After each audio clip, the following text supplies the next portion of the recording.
Good morning, Revolution, everybody, and welcome to our stream this morning. We're streaming on Twitch, on Facebook, and on YouTube. Hey, Pooja, great to see you. Cameron, it's been a while since you were on the show, but very happy you're here.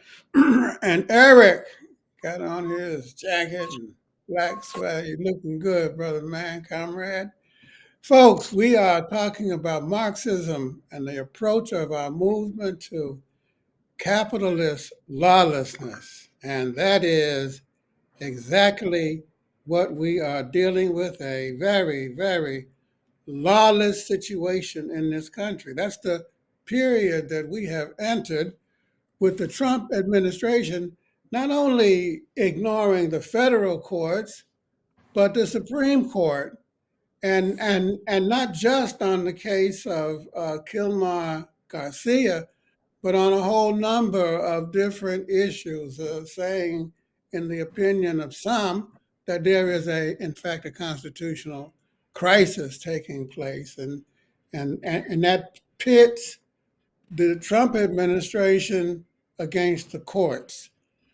But there's a problem here. The courts have no power to enforce their decisions, you know? You can't put the boys in jail because in order to do that, you need federal marshals. And federal marshals are controlled by who? Trump. So it's a mess, and there's a little bit of a gray area that's taking place because Trump's lawyers and them are dissembling and they're pausing and acting like they don't know what's going on, and the judges are writing very acerbic, even very conservative ones, like yesterday, that federal judge in Virginia. Um, and all of this brings us a step closer to dictatorship. How many steps are left? I don't know. A couple shows ago, on a scale of 1 to 10, I said we are at 9.1. 9.1. Eric, let's check in with you. On a scale of 1 to 10, 1 being the threat is lowest, 10 being as high as it can be, where are we? I would say we're at 9.5 because, 9.5. yeah, when the breakdown of the checks and balances that were built into the U.S. Um, democratic system occurs, there's no way to claim that democracy, there's no voice anymore that is being heard by the president, that is reining him in. He's ignoring the courts. He's views the judiciary as his own playground, and it's a very, very, very, very hard day for workers and for the people who want to struggle against this and who want to resist. 9.5, Pooja. Eric says 9.5. You think he's on the money? Too much, too low? What's My your favorite number? headline my favorite headline I've seen of this situation is that let me read it to you. The Trump administration defied the courts twice in one day, and experts say it could hurt America's sterling reputation as an attractive place to invest. To me, that suggests we are very far along the line. Because when the investors are starting to take notice, that's when you know shit is afoot, right? So I would say we're probably somewhere 9.5, 9.6, something like that. I have deep concerns, honestly. This was my concern from the very beginning when it seemed like he was just not listening to any court rulings. And a lot of, I think, very well-meaning liberals told me, well, it's okay. We have the courts. Think about the midterms. I think we are so much further along in this spectrum and in this situation than people realize. And I personally am feeling very, very anxious about what's going to happen this weekend.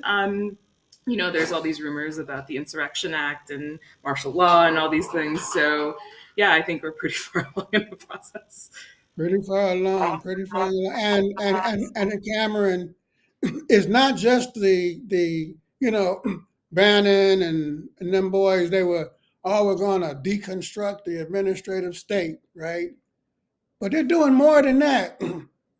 They're going after educational institutions. They're trying to tell Columbia and tell Harvard and tell Yale and tell State University what to do and how to teach. And if you don't do it, we're withholding money and we're going to withhold your tax status and so on and so forth.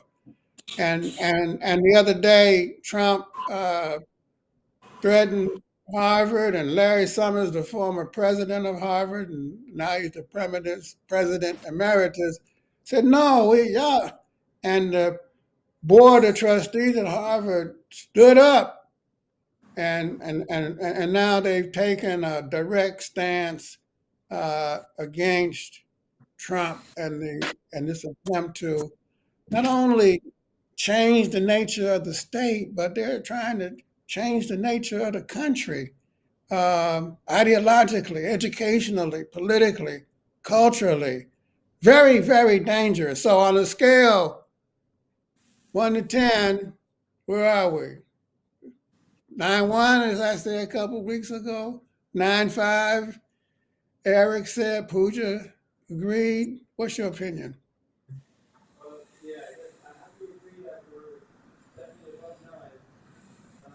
I'm having trouble hearing you, comrade. My apologies. Yeah, no, I definitely agree that we're above 9 on that scale.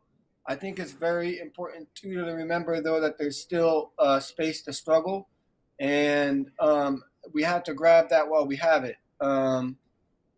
Because if you don't use it when you have it, you can lose it. But I think, the actions on the part of Harvard and other actions are very important. Wherever the resistance shows itself, it needs to be supported. I think that everyone has to be very clear that what the administration is aiming to do is to eliminate all due process rights, all legal existing rights, all existing, democratic rights that have been won through struggle, to eliminate any kind of constitutional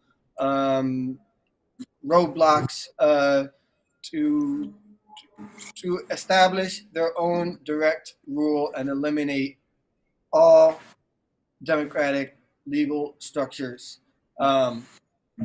It's extremely dangerous. And when you're in a situation like this, the main thing is to resist in every way possible. We need working class led mass resistance, throwing up every roadblock, creating as many problems for the administration's rule as it possibly can. We can't have any kind of debates about whether are we in a constitutional crisis or a little, media plays a very bad role when it enters into debates about, is Trump violating the law or not? I don't know. We have to be very clear. They want to eliminate all existing democratic, legal, constitutional rights and structures and establish their own direct rule. And it's a threat to everyone. Anyone in the movement, any kind of union organizer, peace, environmental, it's a threat to everyone. It has to be, we have to find every means of resistance to stop it. Every means of resistance possible. But Pooja, isn't there, comrade, always a element of lawlessness under capitalism? There she goes. Isn't there always? I mean, when the government acts outside of the law, I mean, they killed Patrice Lumumba in the Congo. You know, there was Watergate when Nixon broke into the Watergate, the plumbers, to get dirt on the Democratic Party. There was Iran Contra, when they were trading arms for, and so on and so. There was the targeted assassinations of alleged terrorists under Obama. No trial, no, just boom, sent a guided missile. Under Biden, under Trump, So what's the difference here? Is it just one of degree, or is there more going on, in your opinion?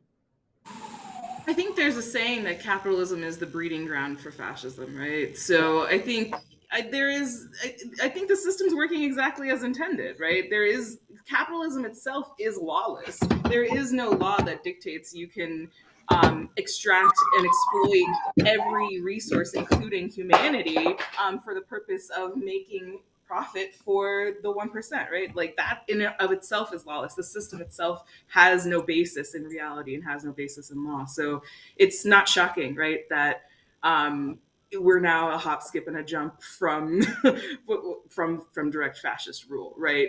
I think the thing that's been fascinating for me is, when the Democrats are in office, when there's always been this like sort of facade of, well, if we just, the rules are there, the rules safeguard the system, the rules, the courts, and now we are obviously seeing there aren't, which was a thought I always had in my head is like, how secure is this system? Like, are these rules actually like what's backing this up?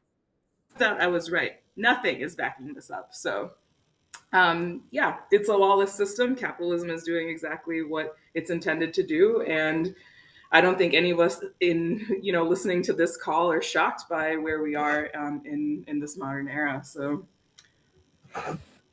What is backing it up, Eric? Pooja asked a good question. And the only thing that is backing it up is the social contract, the consent of the governed to operate under a certain set of laws and rules, right?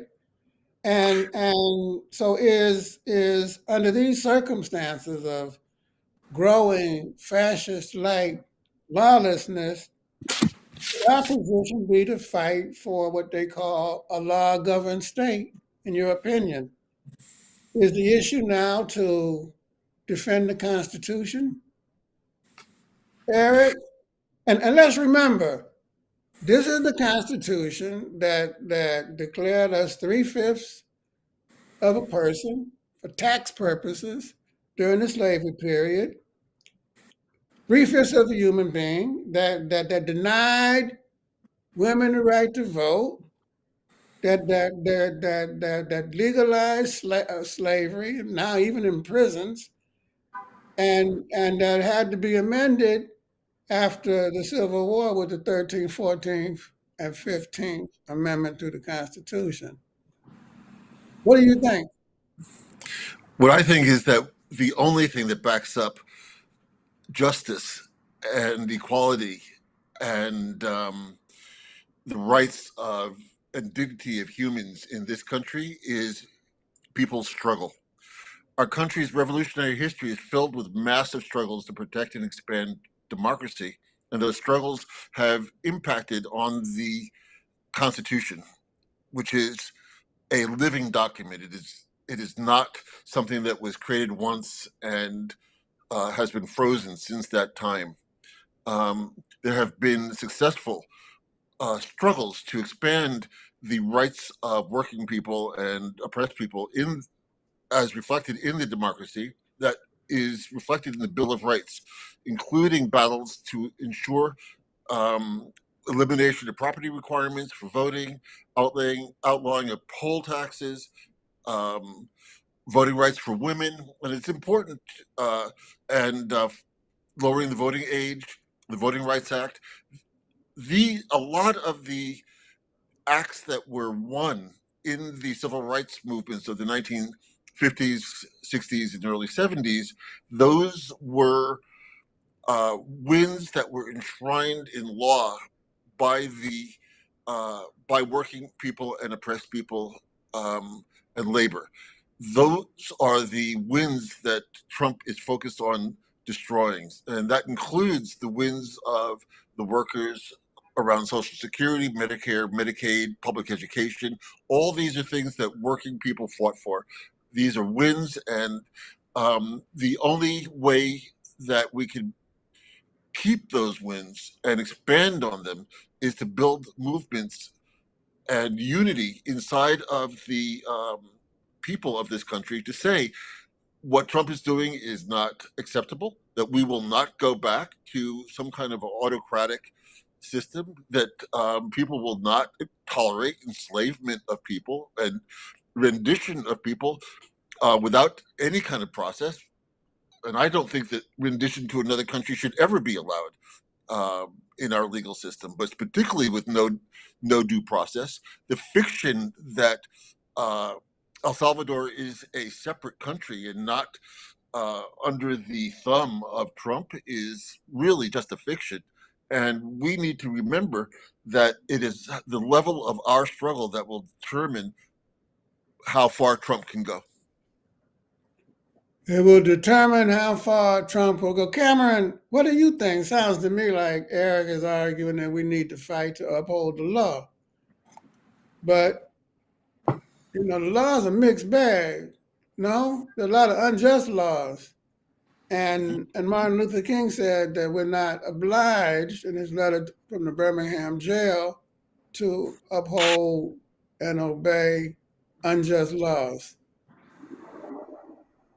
Yeah, What do you certainly. think? Yeah, I think that we have to always remember that law is a tool in the hands of a ruling class. That could be the capitalist class. It could be the working class. Obviously, we're in a capitalist society where the capitalist class is in control, and ultimately the rules of society are set by them. But many of the laws that exist are laws that have been won through a process of struggle, and those things need to be defended. That's a strong basis on which mass movements can be built. It's hard to build a movement out of nothing. You need a basis on which to struggle, and the rights that we have won over centuries is a basis on which we can fight, both to defend those things and to build on them. So ultimately, we want to go beyond capitalist law. We want to ultimately win the battle of democracy. Win working class power and create a whole new create a whole new society with laws that are based on protecting the rights and interests of all working and oppressed people. But we're not in that dispensation. We're in a dispensation where we need to fight to protect what we have won so far, and that's the basis on which we can, I think, move forward. Power's in the state, and the state is governed by laws, and so therefore we have to fight to in a condition of bourgeois lawlessness, fight to uphold those laws that defend the rights of working people. Bourgeois unions are faced with that kind of situation all the time because of the weight of unfair laws against the trade union movement. And you have to think creatively, right? You have to sometimes form associations when you can't form unions, like Working America, to bring people and involve workers and communities in struggle when because of the unjust and improper ways corporations act, you don't have no choice. Ain't that the truth? Yeah, and it's not just limited to private sector, actually. Public sector law is governed by each state, right? So each state has different laws that say that say, how many people do you need to win an election? Like, how do elections work?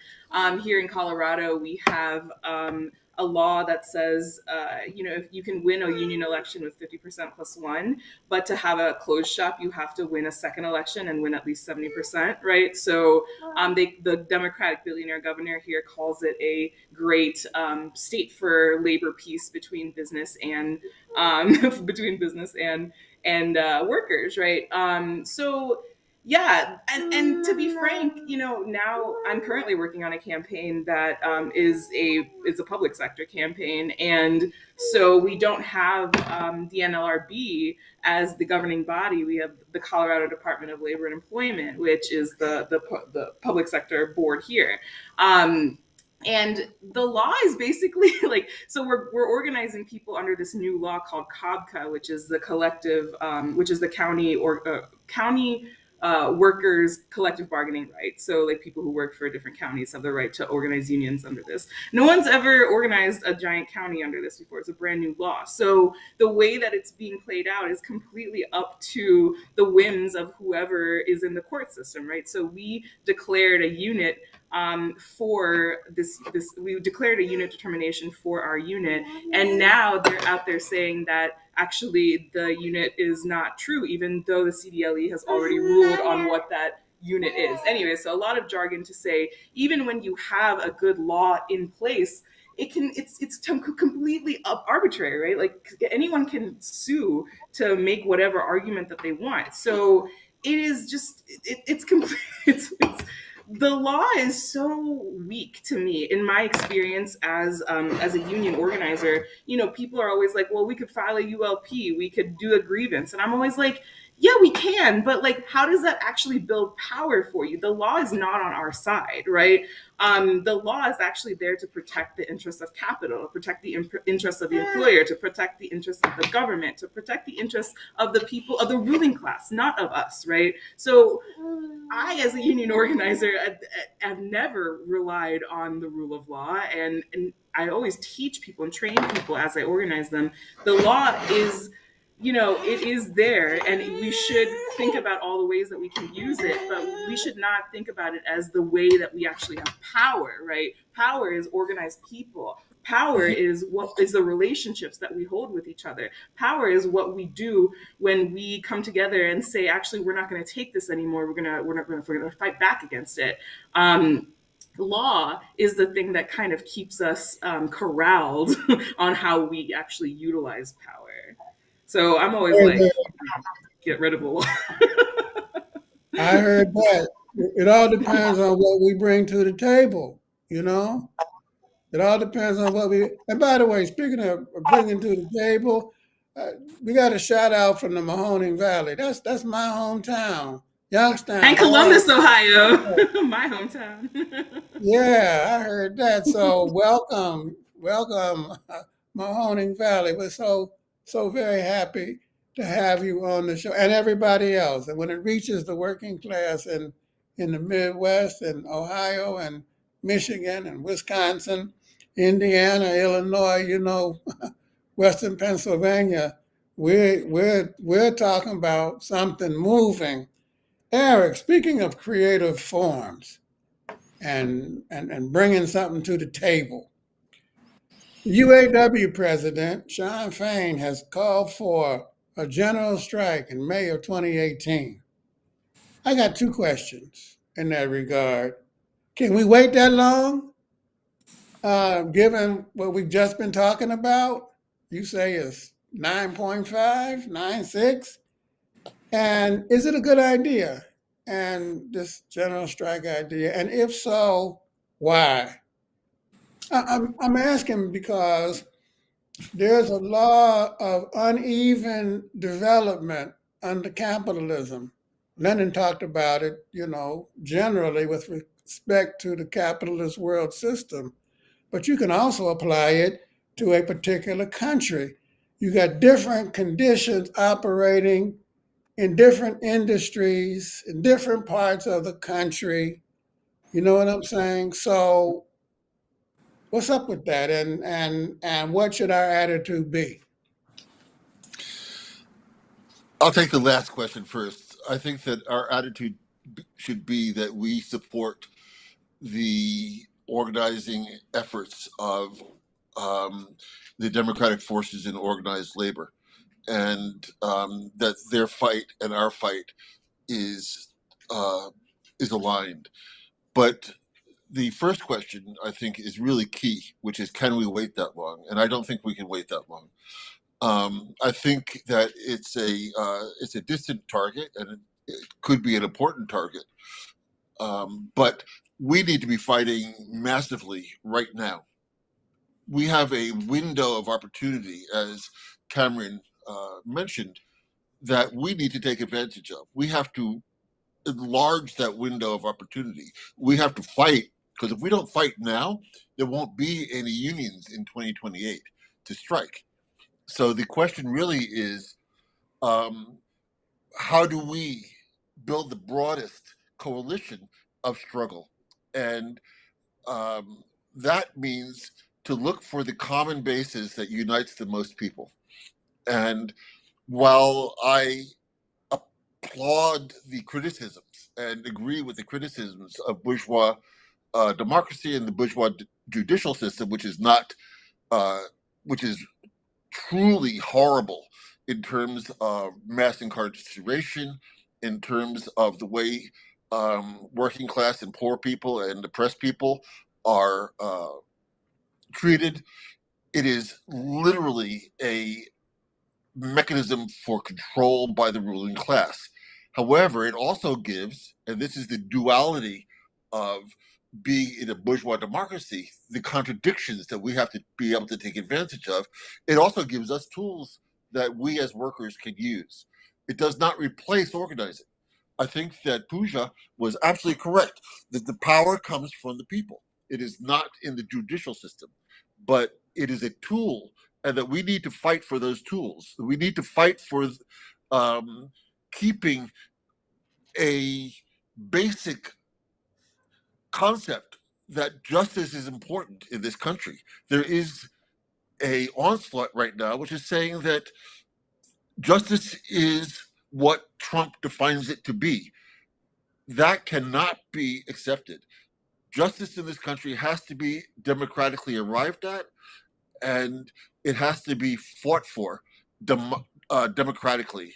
And if building the broadest coalition means building it on the wins of the working class, the oppressed peoples, and all people's movements against slavery and for Voting Rights Act and to modify the Constitution, the Constitution is weak. Clearly, the Constitution is weak. We would not be in this struggle right now. For example, the Constitution in Portugal outlaws dictatorships. They went through a dictatorship and they were able to win, and so they enshrined things like that into their constitution. Now that might be meaningless if there's no mass support and mass organized support to protect that, but it's there and it provides a basis for struggle that is united. And we need to be looking at how do we build the broadest coalition of all people in defense of democracy and to limit and uh, and reject the movement towards fascism that the MAGA and the Trump folks are pushing and trying to ram down this country's throat while the country struggles. The people of this country struggle to figure out, in some cases, where does hope come from? And in other places, how do we organize and how do we move forward so that we can prevent this? Thanks. Cameron, what do you think? Thank you, Eric. I mean, a general strike is, if you think about it, actually a political strike. Mhm. You know, it's a call to arms to the class to achieve a certain aim that can't be addressed otherwise, not to a particular industry, but to the class. To the class as a whole and to the government. Um, it's a strike not only against a particular industry, but against the state. And the concept, as I recall from my college philosophy course, was brought into the vocabulary of the working class movement by a French syndicalist by the name of Sorel. And Sorel wrote a book called The Myth of the General Strike. And he thought that the concept was important symbolically to place that issue before the class had tremendous power.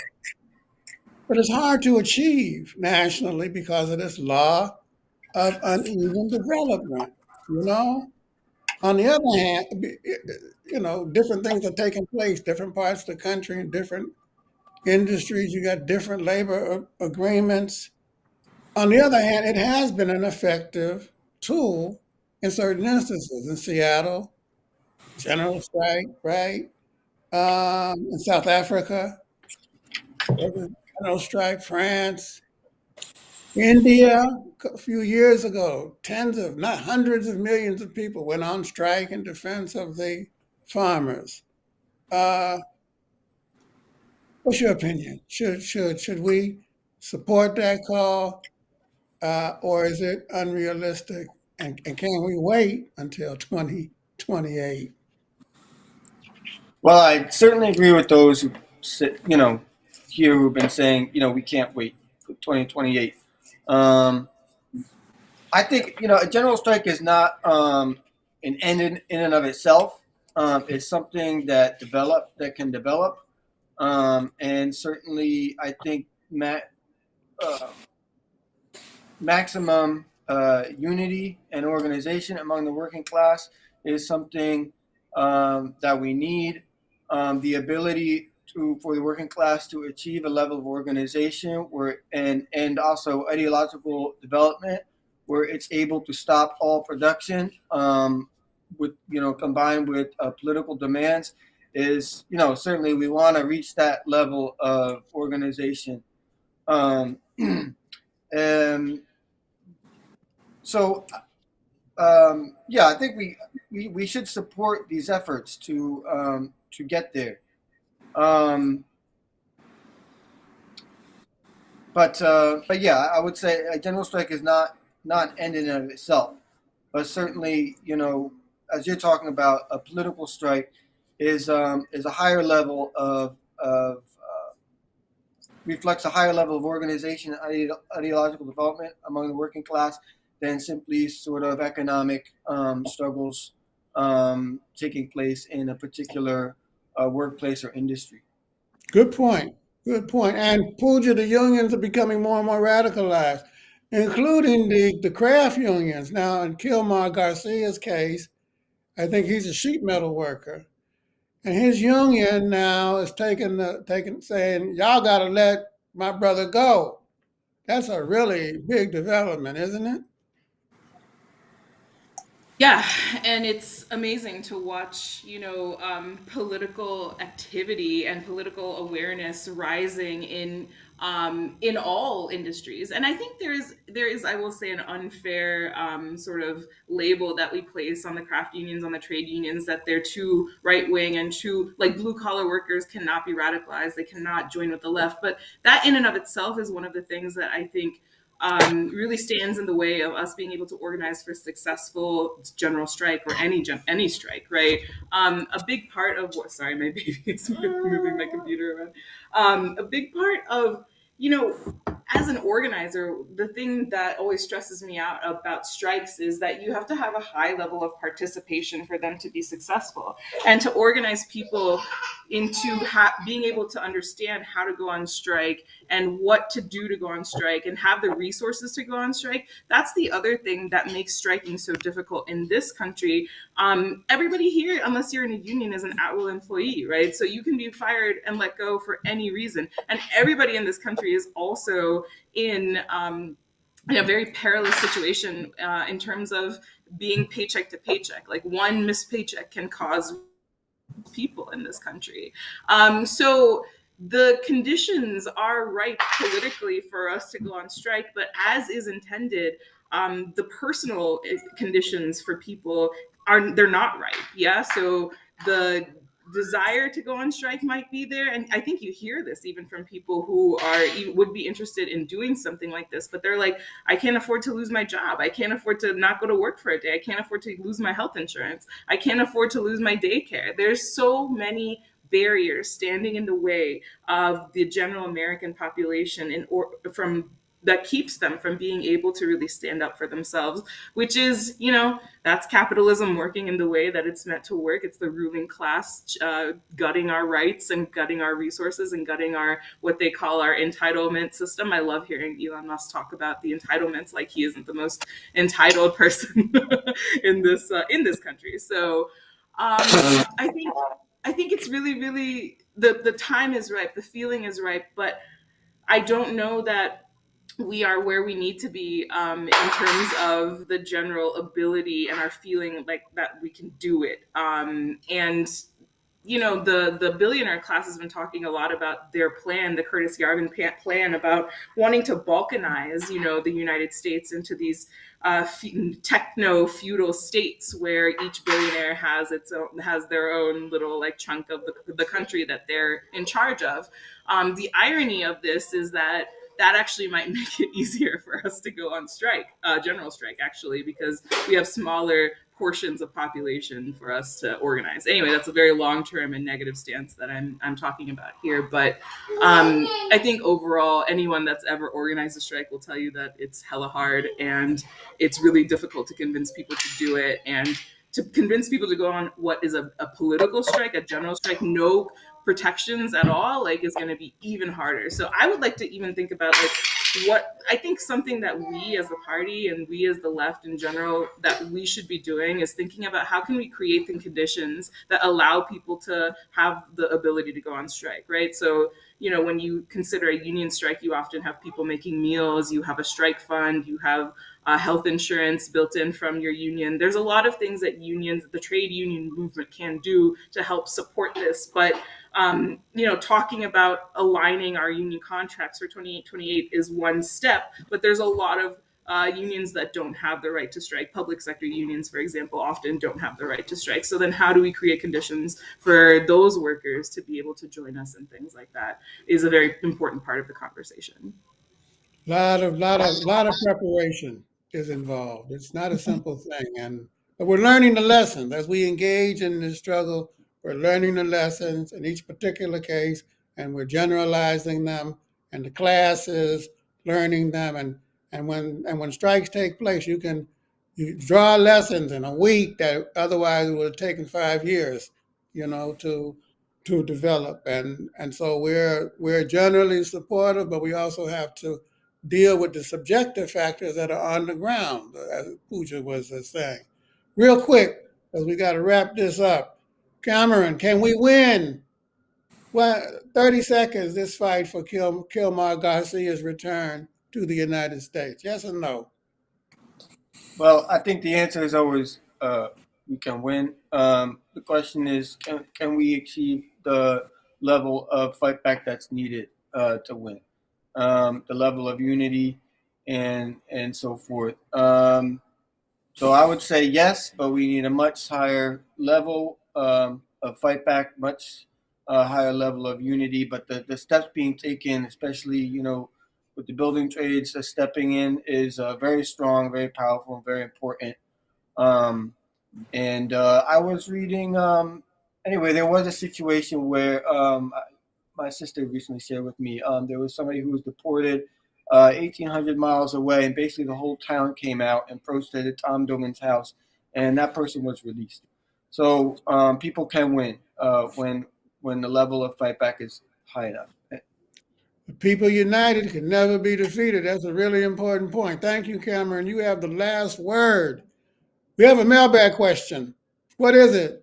Producers, Trevor, put it up on the screen. What is the party's view on freedom of speech? Is anybody opposed to it? Eric, Pooja's on. Pooja, free speech. I'm pro free speech, and we don't have it in this country, and it is a nonsense thing that the right always likes to use as a talking point as to why this is the greatest country in the world. Look around you. Your speech isn't free. It's not real. This is a nonsense argument. So yes, free speech is great, and we don't have it. Great. Eric? Free speech is a component of the struggle for democracy, and so I support it. Under bourgeois democracy, it's very, very limited, and needs to be expanded. Under fascism, we won't have it at all. So fight for it, fight for democracy, and yes, we need it. I support it. Cameron? Yes, we support free speech. Of course, I agree with everything that Pooja and Eric stated. It's an essential component of the fight for democracy. at the same time, we do want to fight against any forms of free speech that tend toward the limitation of democracy. That includes, racism and sexism and everything that Elon Musk wants to basically promote to the exclusion of everything else. So that's what I would say. My position is what the three of them just said. Speech ain't free. Citizens United changed all of that if it was before, and of course it wasn't. It all depends on what you are able to put on the table, and so while on the one hand you can't shout fire, that very famous example in a theater, that ain't going that's not kosher. It's not good. We can't. On the other hand, we have to fight for the right of people from below to have a voice, and that's particularly now in the age of the internet and social media and so on and so forth. That's a very, very difficult thing for us to put forward because they don't want to hear from us. They've pushed the left to the margins, and now we're trying to break from those margins. Why? Which is why, by the way, what AOC and Bernie and them are doing in these big rallies against the oligarchy around the country are so important. Because they're putting out a word of struggle that is very, very, very critical for everyone to hear. We've learned lessons from mistakes that we've made in the past, you know. So we're developing, adjusting, fine tuning, fighting for the rights of the majority, overwhelming majority, to have their voices heard. Thank you. Great, great program. Free Kamar Garcia now. Mhm. Now, not tomorrow. Now. He must be set free now. We're going to hold up that banner until he is free. We're going to hold it up on May Day. We're going to hold it up throughout the year until that brother is brought home. End of story. Until next week. Stay strong, stay safe, stay in the fight. Thank you, Pooja. Thank you, Cameron. Thank you, Eric. See y'all next week. Bye, everybody. Take care. Thank you, producer.